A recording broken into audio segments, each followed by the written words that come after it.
The public fixates on the physics of hypersonic missiles. This is a deliberate misdirection. The primary vector in modern peer-competitor strategy is not a launch signature. It is absolute, weaponized silence.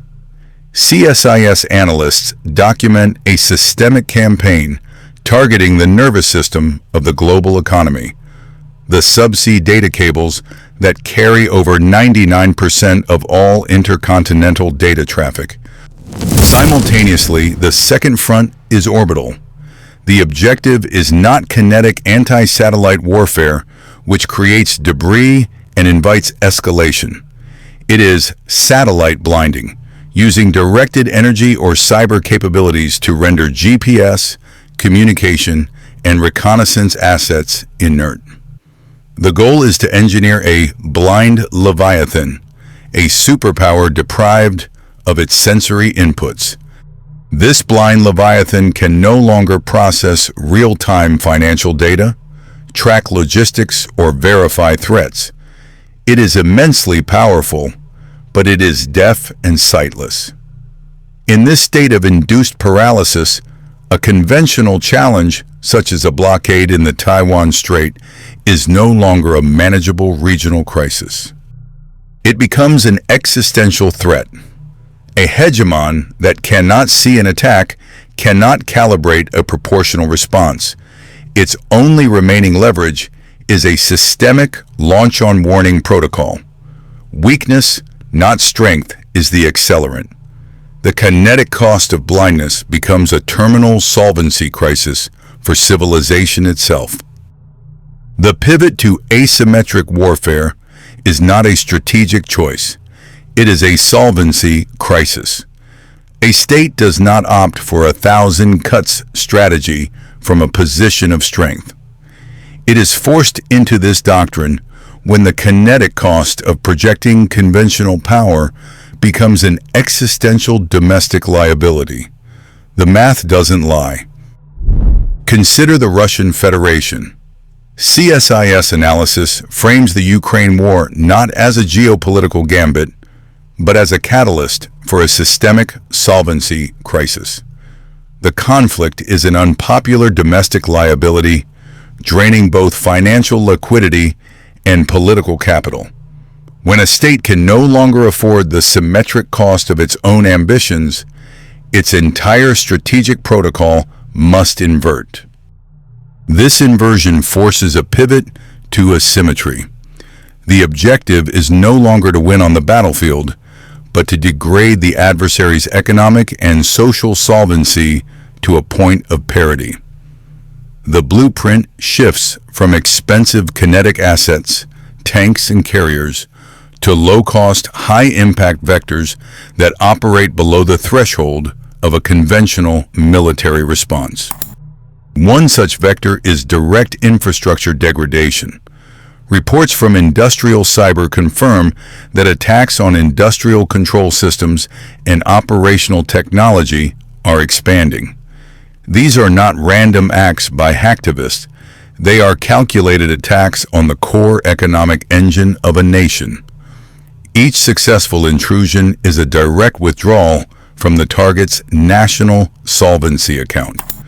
Simultaneously, other vectors apply pressure. The strategic importance of resource-rich territories like Greenland, as noted by War on the Rocks, is a zero-sum game of securing future solvency. Meanwhile, engineered instability creates crisis zones, reflected in new U.S. travel warnings.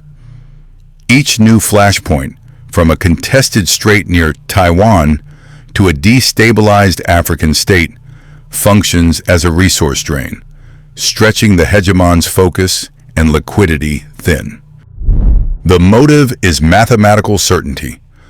A weakened state cannot defeat a hegemon symmetrically. Therefore, it must make the hegemon's strength irrelevant by collapsing its economic foundation. This weakness-driven strategy is the primary accelerant for systemic risk. It forces a solvency crisis on the opponent, creating the exact conditions for escalation inversion. The core of this new doctrine is not ideological, it is mathematical. Analysts at RUSI, the Royal United Services Institute, have quantified the economic blueprint. A main battle tank represents a capital asset valued at approximately $5 million. The asymmetric counter is an FPV drone, a kinetic vehicle costing $500. This is not a one-to-one exchange. This is a 10,000 to 1 cost imbalance designed for systemic asset liquidation. This economic inversion is termed the democratization of violence. The capacity to neutralize high-value, state-level military hardware is no longer the exclusive domain of peer competitors. It has been distributed to non-state actors, proxies, and as confirmed by reports on infrastructure attacks, even hacktivists, this protocol weaponizes attrition. The objective is not to win a single battle, but to impose unsustainable kinetic costs on the hegemon, transforming its expensive military platforms from assets into liabilities. The strategic endpoint is a solvency crisis. An adversary can now bleed a superpower's treasury on peripheral battlefields, forcing a choice: either cede ground or bankrupt the state defending it. Every destroyed $5 million asset is a drain on domestic solvency and a victory for the attrition strategy. This is how a superpower is hollowed out from within, leaving its core guarantees, like those concerning the Taiwan Strait, unfunded and unenforceable by conventional means. This creates the condition of escalation inversion. When the cost curve for a proportional, conventional response becomes vertical, the only remaining leverage is disproportionate. The system is engineered to make a conventional defense so economically ruinous that a launch-on-warning posture for strategic assets becomes the only solvent option. Weakness, engineered through economic exhaustion, becomes the primary accelerant for systemic nuclear risk. The math is irrefutable. The theaters of conflict are no longer confined to recognized war zones. The U.S. State Department's issuance of new travel warnings is not a tourism advisory. It is a data point mapping the perimeter of a global gray zone. These regions are not the cause of systemic risk. According to CSIS analysis, they are proxy laboratories. In these controlled environments, instability is engineered to test the kinetic cost of maintaining order and to measure the decay rate of social cohesion. The chaos serves as a strategic distraction and a launch pad, while security capital is diverted to manage these manufactured crises.